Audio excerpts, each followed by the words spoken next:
여러분의 안락함이 다른 사람의 불행을 대가로 얻어진 것이라면 어떻게 하시겠습니까? 방글라데시에서는 저렴한 가격 뒤에 잔혹한 진실이 숨겨져 있는 경우가 많습니다. 어린 신부, 공장 붕괴, 성노예, 그리고 조용한 실종 등이 있습니다. 이는 고립된 비극이 아닙니다.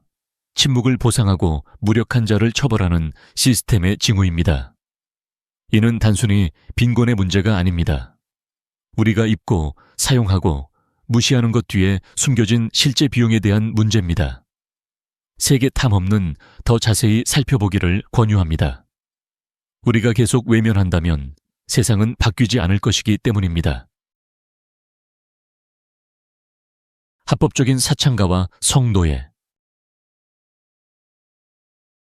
방글라데시에서 정부가 규제하는 합법적인 사창가의 존재는 사소한 품위 훼손조차 분노를 일으킬 수 있는 사회의 가장 어두운 모순 중 하나입니다. 특히 악명 높은 다우라띠아와 같은 이러한 사창가에는 수천 명의 여성과 소녀들이 거주하고 있으며 그들 중 다수는 결코 이 삶을 선택하지 않았습니다. 어떤 이들은 납치되었고, 어떤 이들은 가족에게 팔렸으며, 또 어떤 이들은 이 시스템에서 태어났습니다.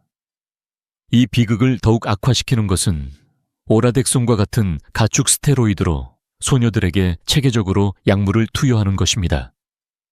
원래 소를 살찌우기 위해 만들어진 이 약물은 사춘기 이전의 소녀들을 더 나이 들어 보이게 하여 고객의 불쾌한 요구를 충족시키는 데 사용됩니다. 이 약물은 심장병, 장기 손상, 조기 사망을 포함한 심각한 신체적 해를 입힙니다. 소녀들은 커튼으로만 분리된 작고 숨막히는 방에서 살고 있습니다. 그들은 임대료, 음식, 옷, 화장품에 대한 조작된 빚을 갚도록 강요받습니다. 이러한 빚은 청산할 수 없도록 설계되었습니다. 탈출은 거의 불가능합니다. 지역 경찰과 정치인들은 사창가 주인으로부터 뇌물을 받습니다. 정부는 이러한 사업에 세금을 부과하여 여성과 아동의 착취로부터 직접적으로 이익을 얻습니다. 설상가상으로 많은 고객은 교육받고 결혼한 남성, 심지어 외국인 관광객이며 그들은 합법성이라는 방패 아래에서 이러한 소녀들을 착취합니다. 국제기구는 종종 이러한 수익성이 높고 정치적으로 민감한 문제에 맞서기를 꺼려하며 눈을 감습니다. 염산 테러 유행. 염산 테러는 방글라데시에서 특히 전통적인 성 역할에 도전하는 여성에 대한 끔찍하게 흔한 무기가 되었습니다. 여성의 독립이 종종 반항으로 여겨지는 사회에서 남성에게 아니오라고 말하는 것은 사형 선고가 될 수 있습니다.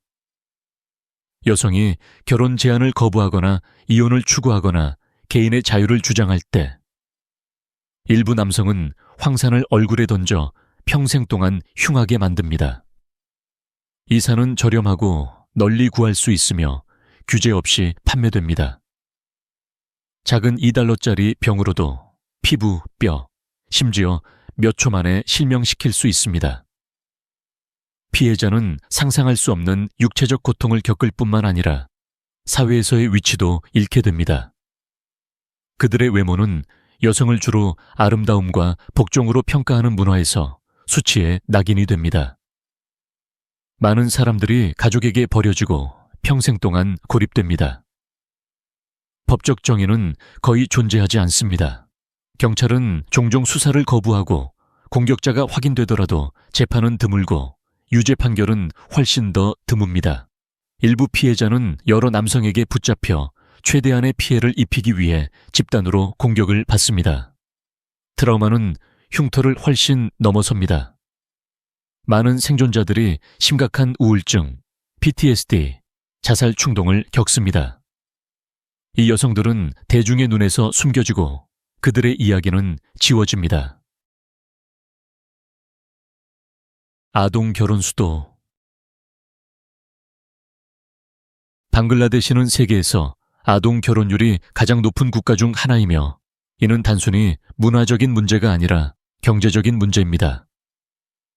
가족은 딸을 재정적 부담으로 간주하고 결혼을 거래로 간주합니다. 신부가 어릴수록 지참금이 낮아집니다. 12세는 2,000달러가 들 수 있지만 18세는 8,000달러 이상이 들 수 있습니다. 이러한 재정적 압박으로 인해 가족은 가능한 한 빨리 소녀들을 결혼시키게 됩니다. 법을 피하기 위해 출생증명서가 위조되고 13세에 불과한 소녀들이 법적 성인으로 위장됩니다. 많은 소녀들이 친척을 방문한다고 들었지만 결코 동의하지 않은 결혼식에서 자신을 발견하게 됩니다. 일단 결혼하면 이 아이들은 더 이상 딸이 아닙니다. 그들은 남편의 집에서 무급 노동자이자 성노예가 됩니다. 그들은 요리, 청소, 출산을 기대받으며 종종 몸이 준비되기도 전에 그렇습니다. 10대 신부 사이에서 출산 부상과 산모 사망이 만연합니다.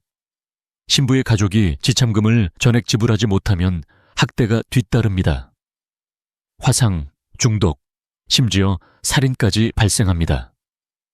일부 소녀들은 반복적으로 결혼하고 이혼하며 각 주기를 통해 가족은 더 많은 지참금을 모을 수 있습니다.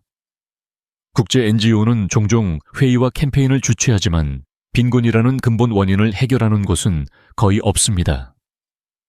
재정적 대안이 없으면 가족은 생존을 위해 계속 딸을 거래할 것입니다. 지옥 같은 의류 공장. 방글라데시 의류 산업은 글로벌 패스트 패션을 지원하며 서구 소비자를 위해 $5짜리 셔츠와 $15짜리 청바지를 생산합니다. 하지만 저렴한 가격 뒤에는 잔혹한 현실이 숨겨져 있습니다. 이 나라의 공장은 종종 화재 함정이며 출구가 잠겨 있고 배선이 불량합니다. 2012년에는 타즈렌 공장 화재로 101명의 노동자가 사망했습니다. 2013년에는 아라나 플라자 붕괴로 1,100명 이상이 사망했습니다. 이러한 비극에도 불구하고 상황은 여전히 끔찍합니다. 노동자들은 에어컨 없이 섭씨 37도가 넘는 더위 속에서 14.6시간 교대 근무를 강요받습니다. 공기 중에는 시간이 지남에 따라 폐를 손상시키는 면진이 가득합니다. 중장비로 인한 부상은 흔합니다. 손가락과 손의 상실은 일의 일부일 뿐입니다. 물은 오염되었고 화장실은 수백 명이 공유하며 임금은 월 평균 $68에 불과합니다. 하루에 $3도 안 되는 돈입니다. 그것으로는 먹고 살기는커녕 먹을 수도 없습니다. 노동자들 사이에서 자살률이 높습니다. 많은 사람들이 옥상에서 뛰어내리거나 비참함에서 벗어나기 위해 자신을 독살합니다. 이 노동자들의 대부분은 더 나은 삶을 찾아 온 농촌 마을 출신의 여성이지만 착취에 갇혀 있습니다.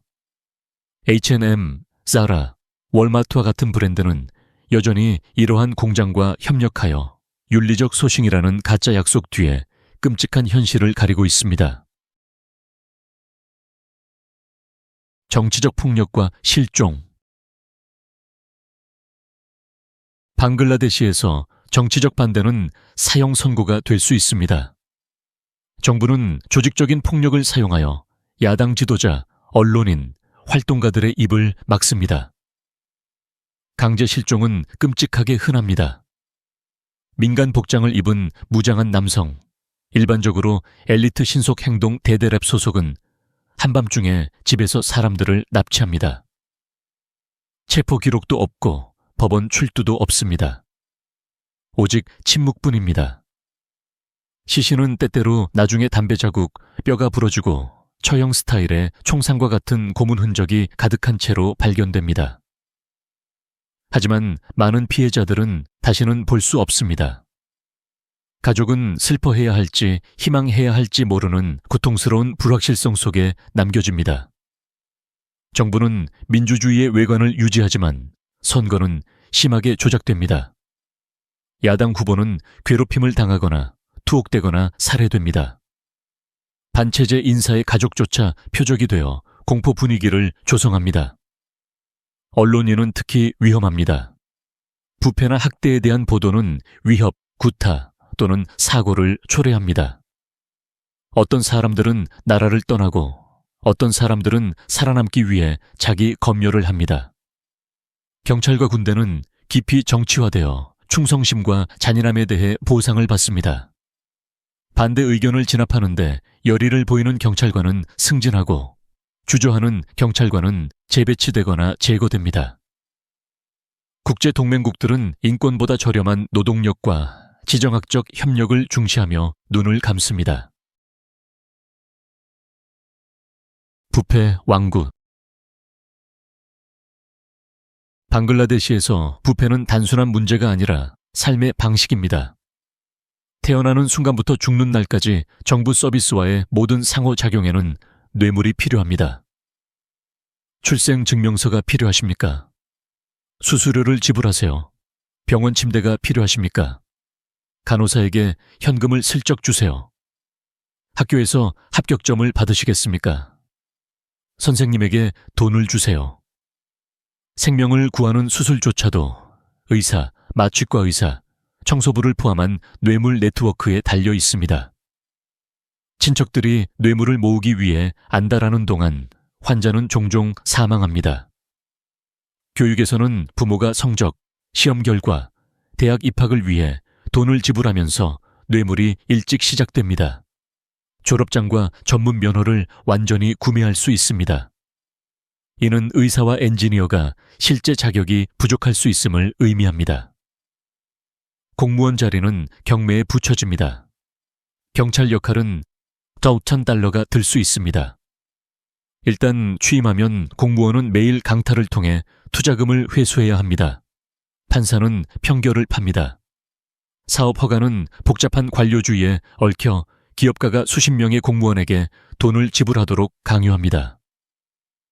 그 결과 전체 사법 시스템은 돈을 내면 이기는 게임이 됩니다. 인프라는 국가적인 사기입니다. 다리는 몇 년 안에 붕괴되고 도로는 무너지고 할당된 자금의 대부분이 도난당했기 때문에 병원에는 기본 물품이 부족합니다. 부패는 숨겨져 있지 않고 정상화되어 있습니다. 로힝야족 난민 위기. 방글라데시는 미얀마에서 발생한 대량 학살의 희생자인 약 100만 명의 로힝야족 난민의 고향입니다. 그들은 끔찍한 폭력을 피해 칵스스 바잘에 있는 광범위하고 자원이 부족한 캠프에 갇힌 자신을 발견했습니다. 이 캠프는 노천 감옥과 같습니다. 가족은 배관, 황이 또는 전기가 없는 허술한 대나무 쉼터에서 삽니다. 우기에는 홍수로 인해 집 전체가 쓸려갑니다. 위생은 거의 존재하지 않습니다. 개방된 하수도와 오염된 물은 콜레라와 설사의 치명적인 발생으로 이어집니다. 식량 배급은 생존 수준의 칼로리를 간신히 제공합니다. 많은 여성들이 강간과 성폭력을 보고합니다. 때로는 다른 난민에 의해서, 때로는 자신의 권력을 남용하는 구호 활동가에 의해서 말입니다. 캠프에서 태어난 아이들은 자유를 경험한 적이 없습니다. 그들은 정규교육, 의료 서비스, 안전한 놀이 공간을 이용할 수 없습니다. 영양실조, 외상, 발달 지연이 만연합니다. 정신질환이 만연하고 있으며 특히 10대 청소년들 사이에서 자살률이 매년 증가하고 있습니다. 세계적인 인식에도 불구하고 국제 지원은 자금이 부족하고 관리가 제대로 되지 않고 있습니다. 기부금의 상당 부분이 난민이 아닌 관리 비용으로 사용됩니다. 부유한 국가들은 소수의 로힝야족조차 재정 착식시키기를 거부하면서 방글라데시의 환대를 칭찬합니다. 이 사람들은 미얀마로 돌아갈 수 없고 방글라데시에서는 환영받지 못하고 떠나버린 세상에 의해 잊혀진 채 불확실한 상태에 있습니다. 빈민굴 생활 현실. 방글라데시에서 4천만 명이 넘는 사람들이 일시적인 조건이 아니라 여러 세대에 걸쳐 빈민굴에서 살고 있습니다. 다케만 500만 명이 넘는 주민이 작은 방에 빽빽이 들어차 있습니다. 어떤 곳은 옷장보다 크지 않습니다. 단 하나의 6개 8피트 공간에 6명 이상의 가족이 살 수 있습니다. 프라이버시도 없고 환기도 안 되고 희망도 거의 없습니다. 많은 빈민굴이 오염된 강 위에 떠 있으며 하수, 화학물질, 죽은 동물이 식수와 목욕에 사용되는 물을 오염시킵니다. 화장실 시설은 사용할 수 없거나 존재하지 않습니다. 사람들은 종종 비닐봉투에 볼일을 보고 거리로 던집니다. 깨끗한 물에 대한 접근은 민간 판매업체가 통제하며 오염된 물에 대해 정상 요금의 1020배를 청구합니다. 정의는 화재를 자주 일으키는 위험한 전선 연결을 통해 도난당합니다. 좁고 막힌 골목에 갇힌 주민들이 사망하면서 전체 동네가 화염에 휩싸일 수 있습니다. 질병이 만연하고 피부병, 호흡기 문제, 설사가 일상적인 현실입니다. 아이들은 유독 가스를 마시고 오염된 음식을 먹으면서 자랍니다. 법적 보호는 존재하지 않습니다. 경찰은 잔혹한 급습을 수행하여 통제나 자비 없이 가족을 강제 퇴거시킵니다. 주민들은 시민이 아닌 불법 거주자로 취급됩니다. 국가의 눈에는 빈민굴 거주자는 일회용입니다. 약물 위기와 메스암페타민 유행. 방글라데시는 메스암페타민 유행에 시달리고 있으며 선택 약물은 메스와 카페인을 결합한 저렴하고 중독성 있는 알약인 야바라고 불립니다. 이 화려한 색상의 알약은 쉽게 구할 수 있으며 $2 미만입니다. 하지만 그 효과는 파괴적입니다. 수많은 어린이와 청소년을 포함하여 700만 명이 넘는 사람들이 중독되었습니다. 판매자는 학생들을 표적으로 삼아 무료 알약을 제공하고 공부하거나 깨어있는 데 도움이 된다고 주장합니다. 일단 중독되면 사용자는 빠르게 나선형으로 떨어져 매일 더 많은 알약을 복용하고 환각, 편집증, 폭력적인 행동을 겪습니다. 가족은 찢어집니다. 중독자는 습관을 유지하기 위해 훔치고 매춘을 하고 주변의 모든 것을 파괴합니다. 치료센터는 거의 없으며 종종 학대적이며 실제 의료 서비스가 없습니다. 어떤 사람들은 구타와 고립을 치료법으로 사용합니다. 한편 실제 권력자, 즉 마약왕과 부패한 관리는 손대지 않습니다.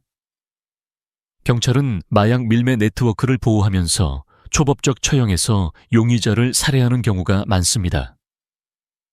국경 경비대, 정치인, 경찰관 모두 마약 경제의 일부입니다. 정부는 마약과 싸우는 척하지만 시스템은 중독으로 이익을 얻습니다. 이는 단순한 건강 위기가 아니라 국가적 재앙입니다. 홍수 악몽. 매년 우기에는 방글라데시에 최대 13이 침수되어 수백만 명의 사람들이 이주하고 삶이 파괴됩니다. 이 홍수는 새로운 것이 아니지만 기후변화와 열악한 계획으로 인해 악화되고 있습니다. 농촌 지역에서는 마을 전체가 물에 잠깁니다. 가족은 집, 농작물, 가축, 즉 모든 것을 잃습니다. 어떤 사람들은 저축을 사용하여 재건하지만 다음 해의 모든 것을 다시 잃습니다. 다카와 같은 도시에서는 도시 홍수로 도로가 하수도강으로 변합니다. 전기가 끊기고 병원에 접근할 수 없게 되며 질병이 빠르게 확산됩니다. 아이들은 음식이나 쉼터를 찾기 위해 무릎 깊이에 물속을 걸어 다닙니다. 깨끗한 식수는 사치가 됩니다. 농작물이 파괴된 후 식량 가격이 급등하여 가난한 사람들을 더 깊은 굶주림으로 몰아넣습니다. 홍수 대피소는 과밀하고 비위생적이어서 위험한 피난처가 됩니다. 정신적 피해는 엄청납니다. 사람들은 다음 폭풍에 대한 끊임없는 공포 속에서 삽니다. 엄청난 인명 피해에도 불구하고 정부 지원은 최소한입니다. 대부분의 홍수 피해자는 스스로를 돌봐야 합니다. 국제 지원은 드물고 일관성이 없습니다. 기후 난민이 증가하고 있지만 법적 인정이나 재정착 옵션이 없습니다. 방글라데시는 문자 그대로나 비유적으로 가라앉고 있으며 세계는 거의 알아차리지 못합니다. 만약 이것이 잠시라도 당신을 멈추게 했다면 사라지게 하지 마십시오. 모든 통계 뒤에는 얼굴이 있고 모든 이야기 뒤에는 상처받고 침묵당하고 잊혀진 사람이 있습니다. 방글라데시의 비극은 고립된 사건이 아닙니다. 그것은 우리 글로벌 경제와 안락함의 구조에 짜여져 있습니다. 모든 것을 해결할 필요는 없습니다. 하지만 당신은 인식하도록 선택할 수 있습니다. 불편한 질문을 하도록 선택할 수 있습니다. 윤리적 소싱이라는 슬로건을 넘어 실제로 무슨 일이 일어나고 있는지 살펴볼 수 있습니다. 배운 내용을 공유하거나 구매 방식을 변경하거나 단순히 외면하지 않기로 선택하는 등 모든 작은 변화가 중요합니다.